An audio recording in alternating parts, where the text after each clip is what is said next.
Hi everybody, Professor Gassimi here. In this component of the lecture, we'll be speaking about speech signals. So in the last component, we learned how speech is generated. We have a set of phones that we string together that create words, and then we use prosodic qualities like how loud it is, how we change the pitch or intonation around those words to modify things about their meaning and convey some meta information. So now that we have an understanding for how the speech is generated, let's turn our attention to how our biology takes those speech signals and finally turns them into something that the brain can process and use for creating the mental representations that we discussed very early on at the start of the semester. So the first step, obviously, is that the sound transfers into the ear canal and causes your eardrum to move, as I'm showing here in the GIF. And then the movement of this eardrum is transmitted through a patchwork of bones called the ossicles that finally attaches to this little device called a cochlea. Now, the purpose of the ossicles here, these bones, is to amplify the sound by about 14 decibels. So this is an audio amplifier, these bones. But it doesn't amplify all of the frequency that this sound is sort of comprised of equally. It amplifies some parts of sound more so than others. The greatest amplification actually happens at around 1 kilohertz in the case of your ossicles. Now, your ossicles, when they're attached to the cochlea, effectively what these cochlea is doing is it's creating little waves, I like to think of, like waves in the ocean, within the fluid that resides within the cochlea. And then the waves or the kind of the tidal movements of that liquid go all the way down the cochlea, and they brush over hair cells. And as those hair cells vibrate, they generate neural activations that are then finally sent off to your brain via the auditory nerve. Okay, so if we took your cochlea, which I'm showing here, and we kind of rolled it out so that the base was here, as we show at the left, and the apex was here on the right, what you would recognize or learn about it is that the hair cells that are located at these different locations are sort of sensitive to different frequencies in the input to the ear. So, for example, a sound that is 300 hertz would be heard by hairs at this part, and a sound that was 50 hertz or lower in terms of its frequency would be heard closer to the apex of the cochlea. And here in the image below, I'm actually showing you an illustration under an electron microscope of what those hairs actually look like. They're very, very tiny, and they're actually quite delicate too, particularly the ones that handle the higher frequency components. This is one of the reasons why, as people get older, due to wear and tear and listening to loud music, those hairs can get damaged, they thicken, and then we lose our ability to hear in the higher frequency domain. Just so that you're familiar, the range of human hearing is between 20 hertz to about 20,000 hertz. And that's going to become important for some of the signal processing decisions that we make when we deal with these waveforms. Okay, well, you get how an ear works. It's a pretty miraculous, actually, organic piece of equipment, if you think about it. Very delicate, very intricate in terms of the operations it's performing. Well, the design of our audio microphones are actually in many ways like what you see in the ear, except that they're using a electronic correlate. So for example, just as we have a diaphragm here in the ear that captures sound, we also have a diaphragm in a microphone that very similarly moves. It jiggles when sound hits it. Except that in the case of the diaphragm, the way that we go about transmitting the signal is this diaphragm is attached to a coil. And this coil then moves back and forth over a magnet, which is embedded within the microphone. And as you may remember from your physics class, when a magnet is passed over a coil, you will get a current that will be generated in the coil due to the magnetic field. And so you can get these tiny amounts of electrical current that get generated due to the movement of the diaphragm, which is obviously being caused by speech or any kind of sound.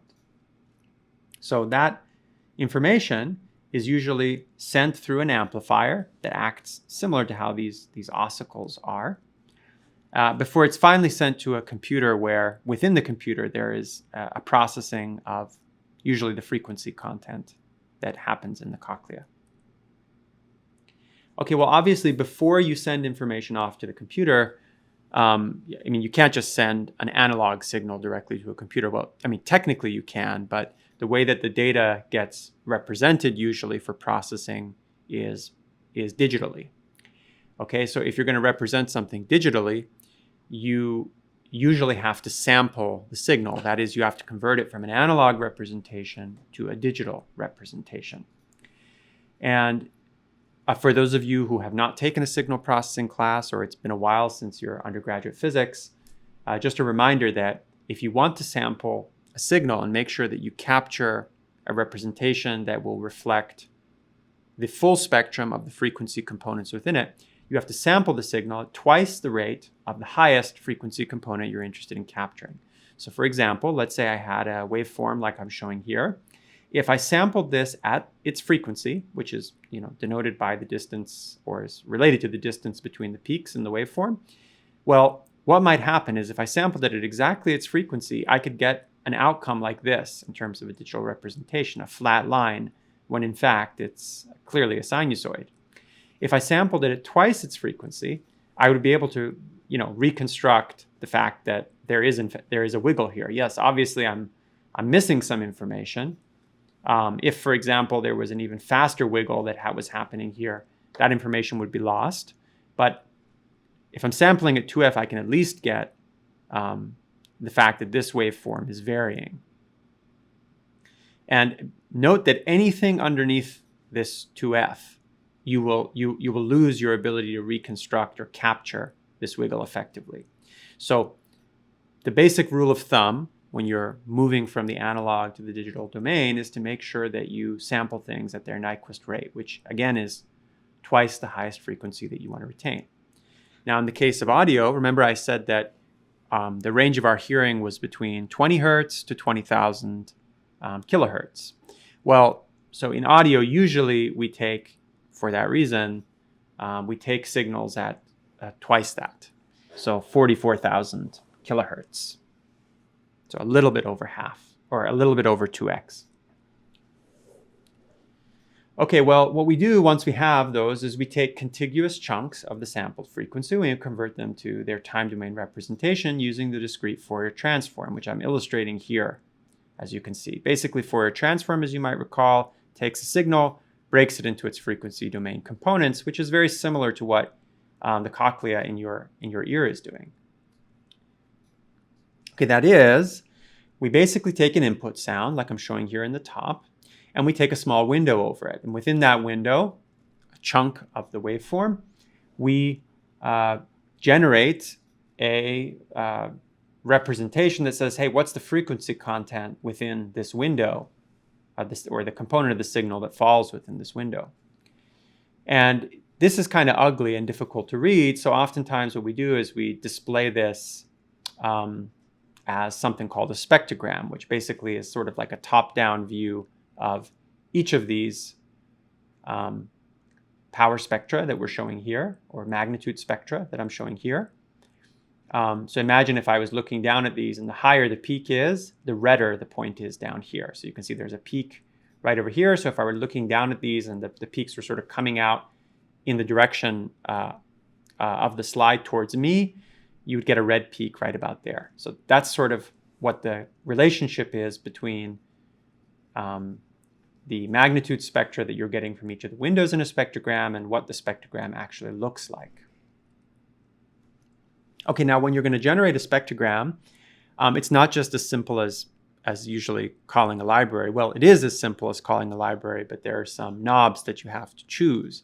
And depending on how you tune those knobs, you can get either a spectrogram which is completely worthless or one that is useful for the phenomena that you're interested in illustrating. So I'd like to speak about 3 of those knobs and some other subtleties in a minute.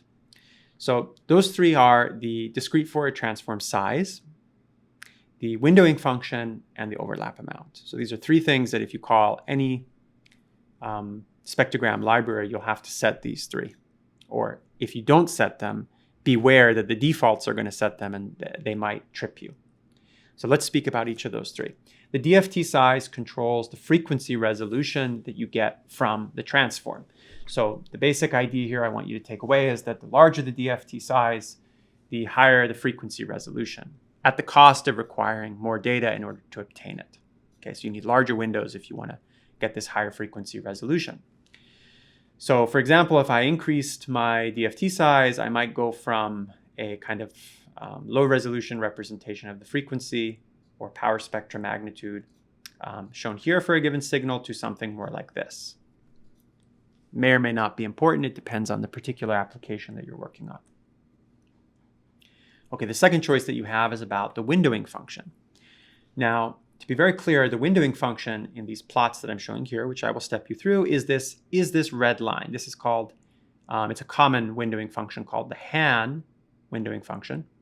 And effectively what it does is it takes the raw waveform, let's say it's this blue one, and it sort of squishes it as a function of how close the red line is to zero. So notice, for example, that here in this area, the red line is close to zero. So what does it do? It sort of compresses the values or squishes them closer towards zero. It like decreases the amplitude. Whereas over here, where it's highest, it basically doesn't touch the amplitude of this original waveform at all.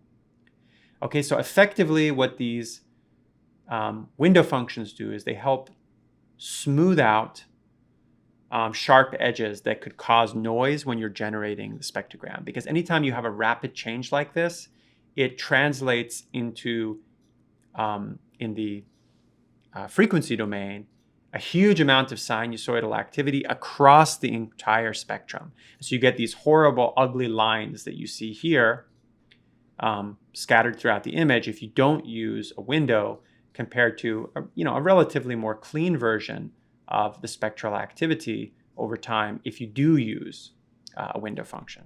So the last thing I want to talk about is overlap amount. Okay, so let's return back to this image that we saw up here.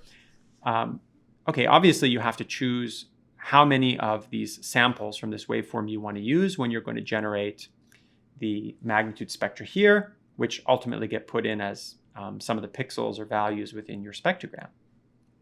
Okay, well, when you're generating these, you can take a window and then take a next contiguous window, or as I'm showing over here, there can be some overlap between those windows.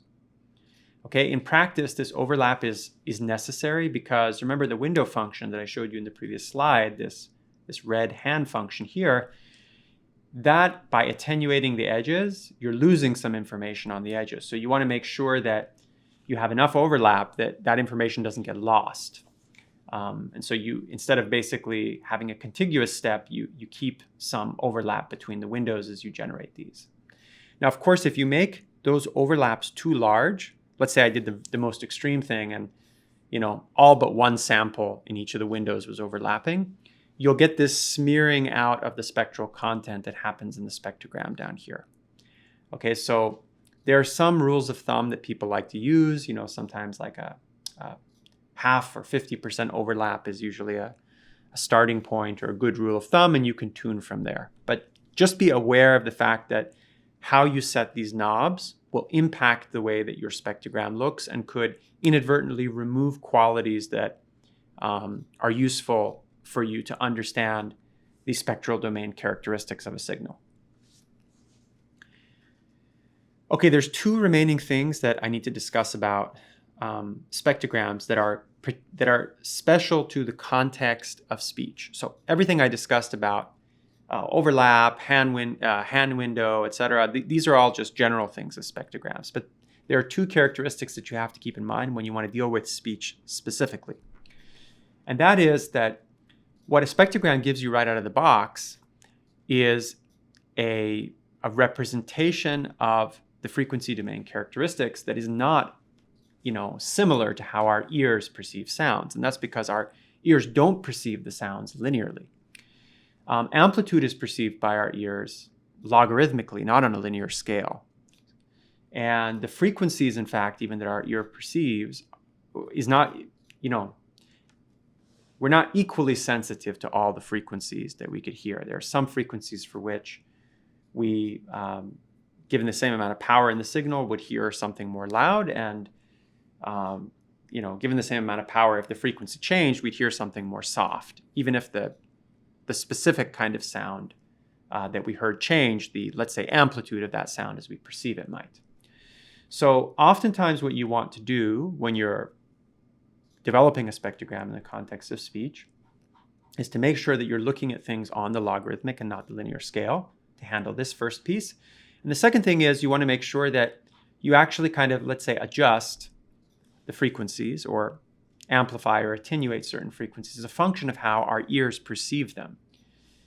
When you cast the frequencies this way, it's called doing a Mel transformation of the frequencies.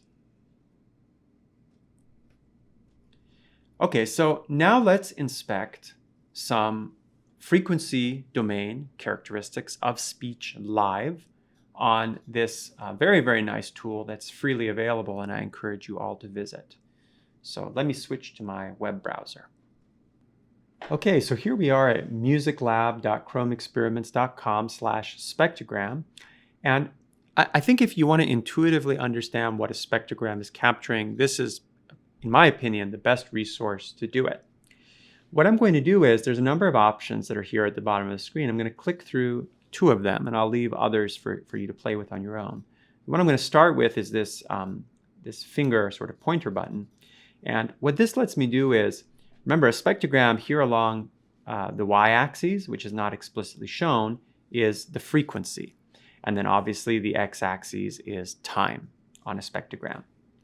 So what this allows me to do is to click a spot that would correspond to a frequency, and my computer will create the audio, and hopefully you'll be able to hear it. Let's try that.